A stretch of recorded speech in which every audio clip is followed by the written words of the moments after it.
अच्छा जी, optical isomerism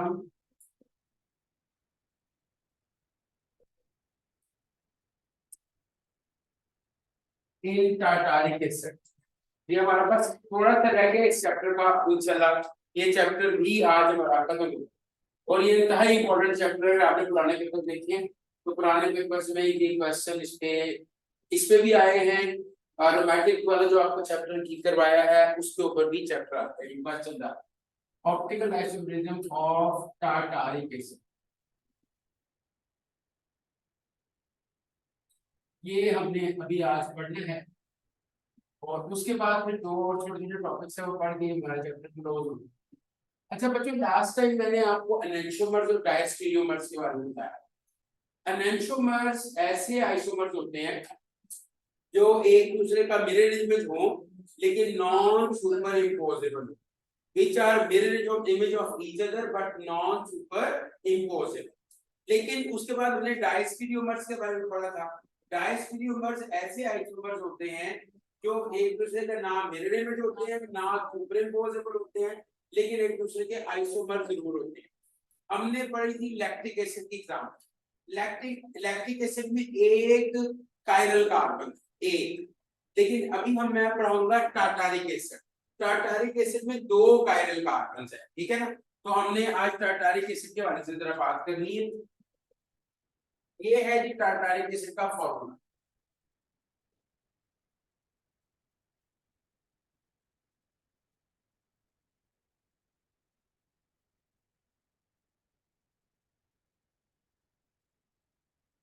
ये इसका एक आइसोमर है टार्टारिक एसिड का। बच्चों इसमें दो कार्बन हैं जो कायरल कार्बन है। कायरल कार्बन वो होता है जिसमें चार डिफरेंट ग्रुप्स लगे हो। एक कायरल कार्बन ये है, एक कायरल कार्बन ये। अच्छा, इसका एक आइसोमर जो है वो मैं बनाने लगूं इस तरफ। अच्छा बच्चों, ये है बेसिकली आप कह सकते हैं negative lactic acid, negative acid. यानी कि नेगेटिव किसके लिए इंडिकेट होता था? लीवो के। इसका डेक्स्ट्रो देख लें।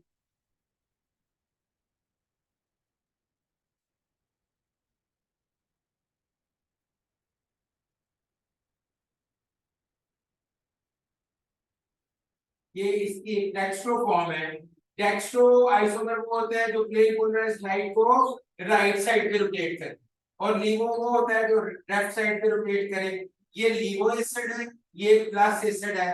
प्लस एसिड का मतलब है ये डेक्स्ट्रो टार्टारिक एसिड, ठीक है ना।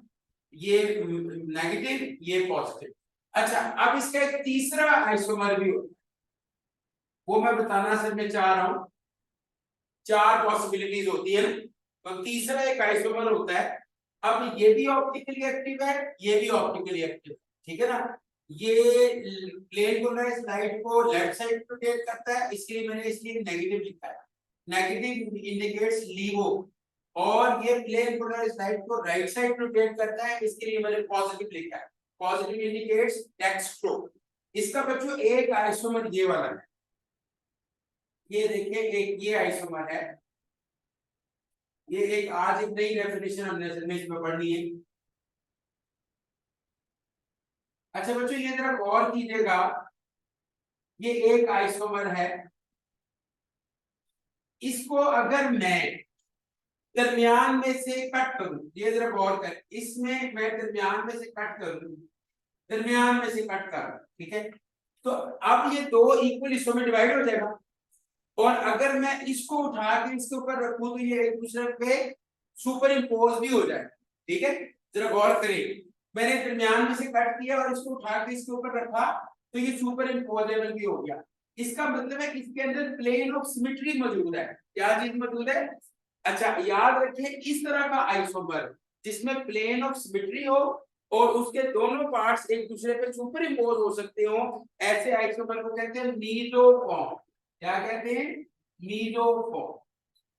ये है meso tartaric, meso tartaric acid. मैं अभी मीजो की डेफिनेशन भी आपको लिखवा देता हूं। और ये ऑप्टिकली इनएक्टिव है, it is optically inactive.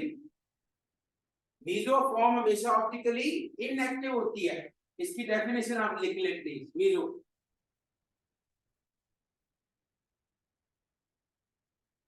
an isomer which has plane of symmetry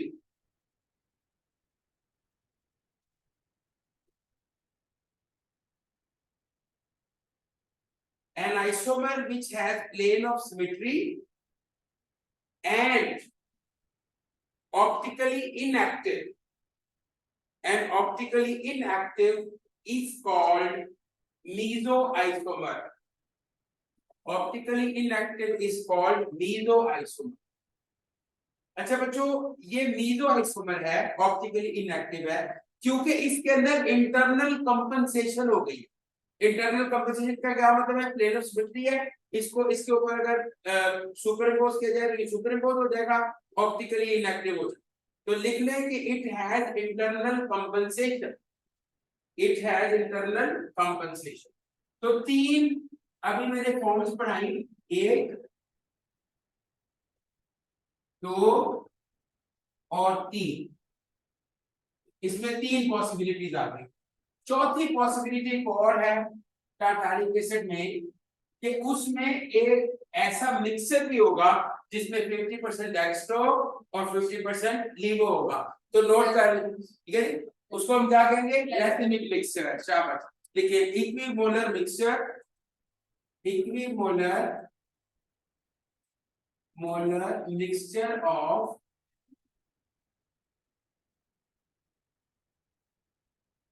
plus acid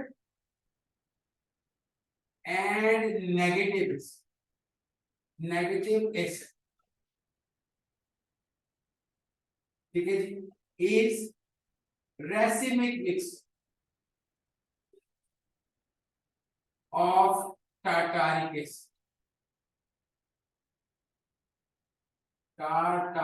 acid, and it is optically inactive। तो ये चीज आप याद रखें कि टाटारिक एसिड में 4 तरह के आइसोमर्स होते हैं। एक नेगेटिव एसिड यानी लीवो टाटारिक एसिड, ये डेक्स्ट्रो टाटारिक एसिड, एक meso tartaric acid, and the fourth possibility is the racemic mixture. Racemic mixture contains 50% laevo and 50% dextro rotatory. इसमें जो ये वाली फॉर्म है ये भी ऑप्टिकली एक्टिव है, ये वाली फॉर्म भी ऑप्टिकली एक्टिव है, ये ऑप्टिकली इनएक्टिव है और ये भी ऑप्टिकली इनएक्टिव। समझ आ गई बात? तो ये आपने मीजो के हवाले से याद रखना है कि मीजो फॉर्म क्या चीज, ठीक है, मीजो फॉर्म क्या चीज, दैट्स वेरी इंपॉर्टेंट। ये डेफिनेशन आई हुई है पेपर में, मैंने इसलिए इसके हवाले से आज बताया। अच्छा, अब आगे एक नई चीज जो हम करेंगे वो है stereo specific and stereo selective reactions. Stereo specific and stereo selective reactions, इसको देख ले जरा, इस पिक्चर लिए पिक्चर ले लें ताकि ग्रुप में आप शेयर कर सकें।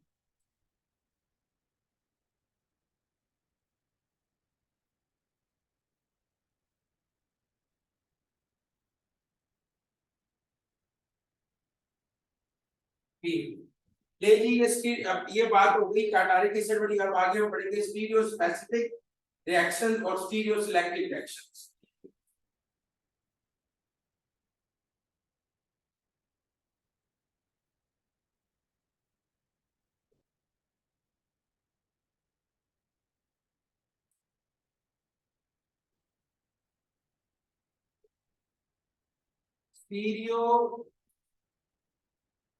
स्टीरियो स्पेसिफिक रिएक्शन,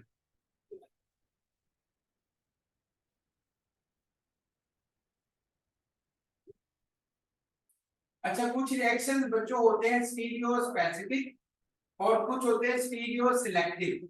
अगर आपसे कोई पूछे कि स्टीरियो स्पेसिफिक और स्टीरियो सिलेक्टिव रिएक्शन में क्या फर्क है तो आज हम इसके बारे में थोड़ा सा पढ़ेंगे कि स्टीरियो सिलेक्टिविटी क्या होती है और स्टीरियो स्पेसिफिसिटी क्या होती है।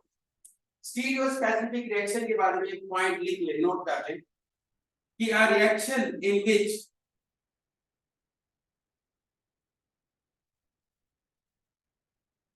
reaction in which stereochemistry of the reactant a reaction in which the stereochemistry of the reactant completely determines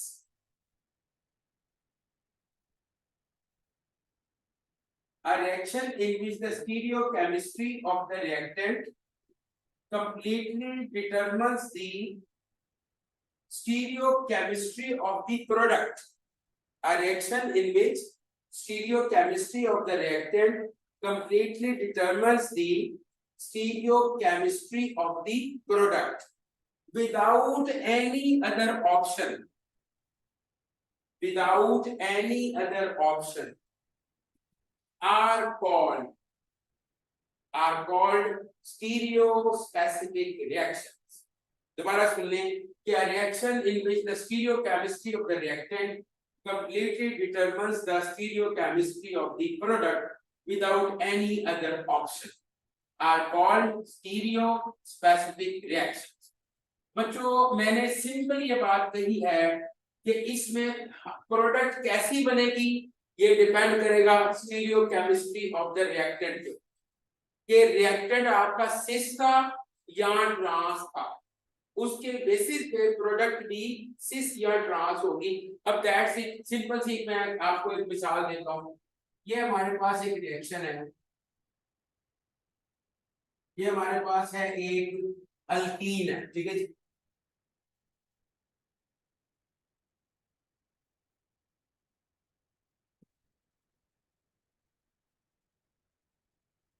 ये बच्चों सिस अल्कीन है, सिस ही है ना, ये सिस है, ठीक है, सिस अल्कीन है।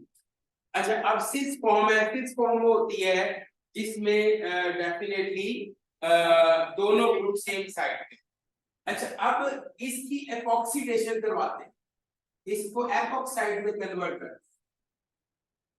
हैं। एपॉक्सीडेशन होती है अल्कोहल के साथ रिएक्शन करवाया हम, तो अल्कोहल के साथ रिएक्शन करवाया तो क्या हो जाएगा, एपॉक्सीडेशन, ठीक है जी। हेलो ये बेसिकली हैलोजन हेलो अल्कोहल होती है, उनके साथ रिएक्शन करवाया जाता है तो ये एपॉक्साइड बन जाता है। जरा गौर करना, ये बन जाएगा एपॉक्साइड। ये हमारे पास एक प्रोडक्ट बन गई। This is the only product form. आप जरा गौर करें, एपॉक्सीडेशन जब हुई है, एपॉक्साइड बने हैं, तो डेफिनेटली जो रिएक्टेंट था वो सिस था, प्रोडक्ट भी सिस थी, ये ट्रांस नहीं बनी, नो चांस। तो इसका मतलब है ये एक स्टीरियोस्पेसिफिक रिएक्शन है। इसी तरह अगर मैं ये वाली अल्कीन ले लूं,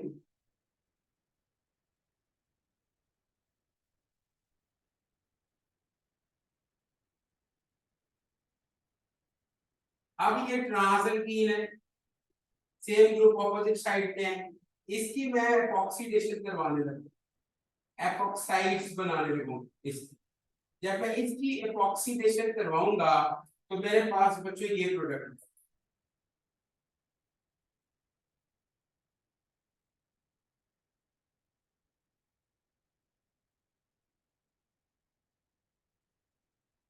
this is the only product.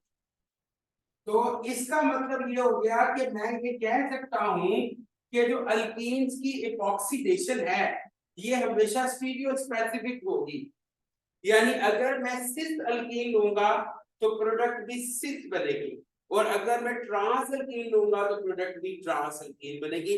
इस तरह के ऑर्गेनिक केमिस्ट्री में जितने भी रिएक्शन होते हैं जिनमें जो रिएक्टेंट की स्टीरियोकेमिस्ट्री होती है वो प्रोडक्ट की स्टीरियोकेमिस्ट्री की डिटर्मिनेशन करती है, इस तरह के रिएक्शंस को हम कहते हैं स्टीरियोस्पेसिफिक रिएक्शंस, ठीक है।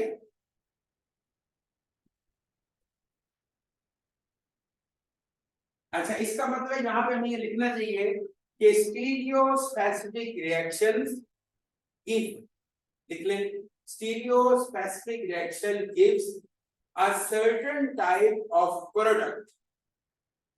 Stereospecific reactions give a certain type of product depending upon the stereochemistry of the reactant. Stereospecific reactions give a certain type of product depending upon the stereochemistry of the reactant.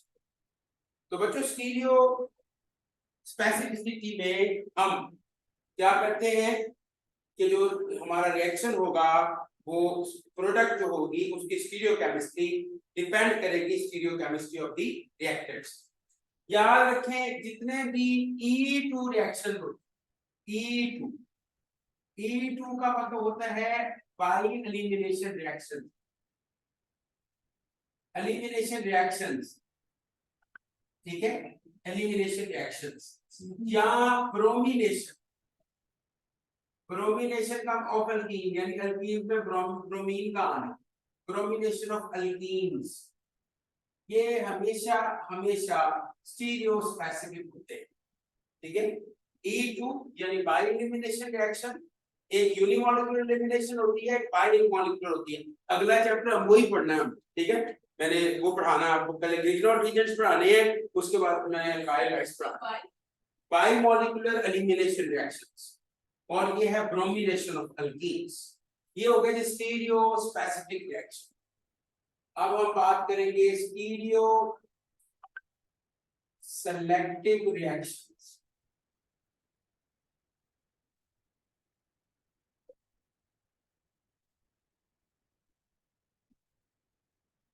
Stereo selective reactions, ये है stereo specific, अब हम बात करेंगे stereo selective.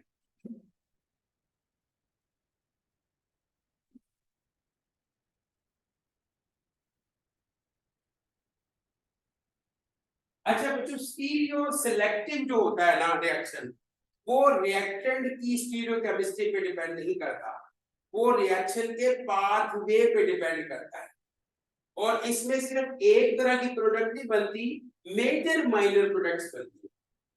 जैसी हमने condition ली उसके मुताबिक एक मेजर प्रोडक्ट बन जाएगी, एक माइनर प्रोडक्ट बन जाएगी। आप पहले डेफिनेशन लिख लें कि those reactions in which stereochemistry, those reactions in which stereochemistry of the product depends upon reaction pathway, those reactions in which the stereochemistry of the product depends upon reaction pathway rather than the stereochemistry of the reactant, rather than the stereochemistry of the reactant, are called stereoselective reactions. Those reactions in which the stereochemistry of the product depends upon the depends upon the reaction pathway rather than the stereochemistry of the reactant are called stereoselective reactions. अच्छा, इन stereo selective reactions लिख लें, major minor products are formed. In stereo selective reactions major minor products are formed. बच्चों stereo selective reactions में major minor products बनती है, major और minor products, यानी कुछ मेजर प्रोडक्ट बन जाएगी, कोई माइनर बन जाएगी। अब जैसे कि मैं एक रिएक्शन करवाने लगा हूं आपको, इस रिएक्शन को जरा गौर से देखें। ये है हमारे पास एक अल्काइन, अल्काइन वो होती है इसमें ट्रिपल बॉन्ड, ठीक है, इसकी हमने करवानी हाइड्रोजनेशन। हाइड्रोजनेशन का मतलब है इसमें हाइड्रोजन ऐड करो, तो जरा गौर करना, हमने हाइड्रोजनेशन करवाई, H2 ऐड किया, इसमें हमने पैलेडियम कैटलिस्ट इस्तेमाल किया, बेरियम सल्फेट की प्रेजेंस। इसको लिंडलर कैटलिस्ट कहते हैं। कौन सा कैटलिस्ट है? Lindlar catalyst. तो मेरे पास ना दो तरह की प्रोडक्ट्स, ये एक प्रोडक्ट ये बनेगी, ये कौन सी प्रोडक्ट है? सिस। और दूसरी प्रोडक्ट ये बनेगी।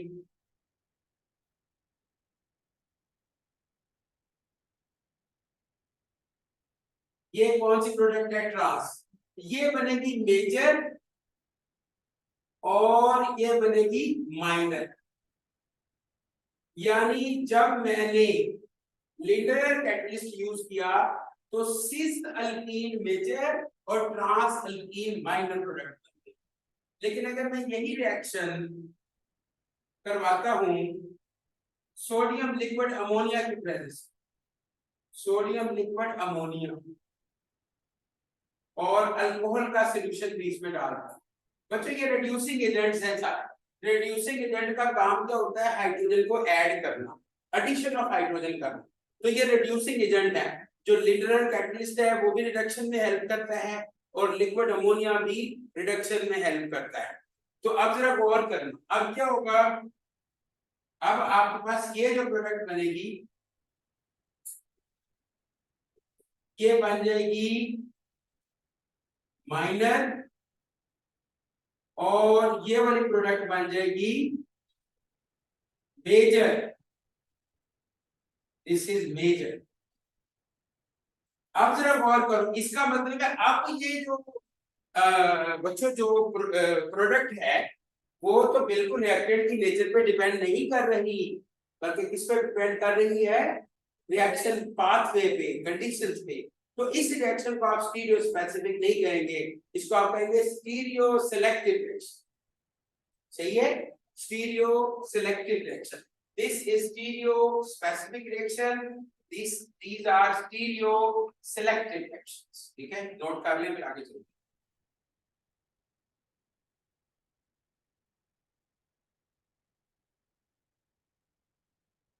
इसमें आपने दो पॉइंट्स नोट करने हैं एडिशनली, मैं आपको लिखवाता हूँ।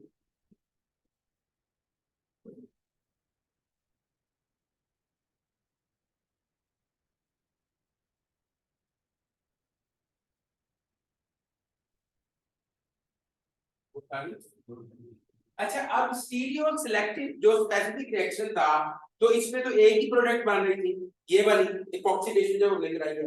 लेकिन स्टीरियो सेलेक्टिव रिएक्शन में मल्टीपल प्रोडक्ट्स बनती है। तो ये नोट करते हैं कि stereo selective reactions can result in multiple products. Stereo selective reactions can result in multiple products. Stereo selective reactions can result in multiple products. Stereo selective reaction की वजह से मल्टीपल प्रोडक्ट्स बनती है।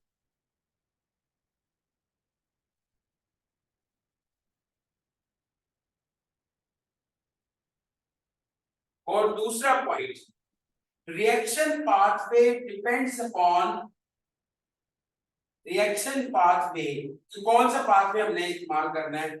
Depends upon steric effect and electronic effects. Reaction pathway depends upon steric effect and electronic effect. यानी अगर हम सिस product ज्यादा बनाना चाह रहे हैं तो फिर कौन सा पाथवे सूटेबल होगा? स्टेरिक इफेक्ट को देखते हुए, इलेक्ट्रॉनिक इफेक्ट को देखते हुए। और अगर हम ट्रांस प्रोडक्ट बनाना चाह रहे हैं तो फिर कौन सा पाथवे सूटेबल होगा? रिएक्शन की जो प्रोडक्ट है उसकी स्टेरिक हिंड्रेंस को देखते हुए। तो ये टोटली डिपेंड करेगा टाइप ऑफ दी पाथवे पे। तो अब अगर आज के बाद आपसे कोई पूछे कि स्टीरियो स्पेसिफिक रिएक्शन क्या होता है, आप कहेंगे ऐसा रिएक्शन जिसमें प्रोडक्ट की स्टीरियो केमिस्ट्री डिपेंड करती है stereo chemistry of the reactant. और स्टीरियो सेलेक्टिव वो रिएक्शन होता है जिसमें प्रोडक्ट की स्टीरियो केमिस्ट्री डिपेंड करती है रिएक्शन पाथवे पे, रिएक्टेंट की स्टीरियो केमिस्ट्री पे नहीं। That's it. ठीक है, ये भी 5 से 10 नंबर का सवाल आता है, ये दोनों एग्जांपल आपने देनी है। That's it. ठीक है, आगे चलेंगे हम, आखिरी टॉपिक पढ़ेंगे, 2 मिनट इसको जरा जॉट कर लें। R and S convention.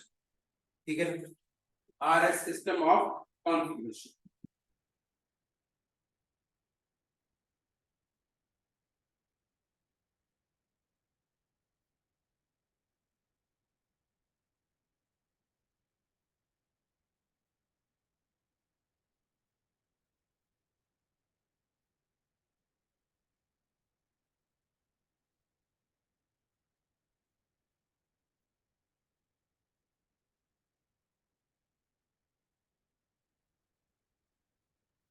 अच्छा बच्चों, जिस तरह हमने Z और E रूल्स पढ़े थे कि हमें कैसे पता चलेगा कि कौन सा ज्योमेट्रिकल सिस है, ट्रांस है, उसके लिए बकायदा रूल्स थे।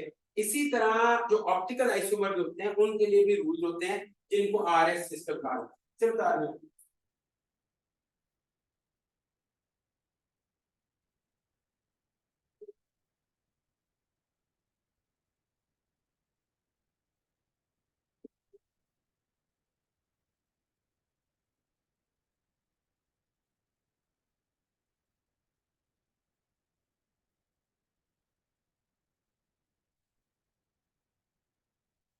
RS system of configuration. बच्चों ये रूल्स है जिनसे हमें पता चलेगा कि कौन सा हमारा जो आइसोमर है वो लीवो है, कौन सा डेक्स्ट्रो। वैसे तो हम पोलैरिमीटर के जरिए से हमें पता चल जाता है, लेकिन स्ट्रक्चर देख के भी हम पता लगा सकते हैं। इन इन रूल्स को कहते हैं Cahn in gold.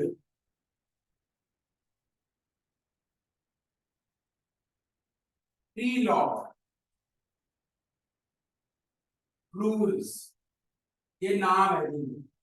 Can't Ingold Prelog rules, ठीक है। अच्छा, अब इसमें बच्चों सबसे पहले हम क्या करते हैं, लिख लें in RS system, in RS system we arrange 4 groups.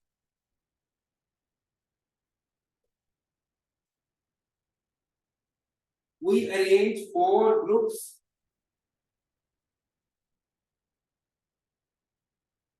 attached to the chiral carbon.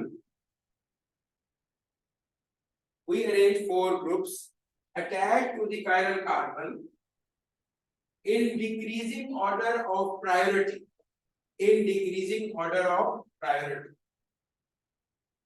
मिसाल के तौर पे in decreasing order of priority, ये हमारे पास ग्रुप ए है,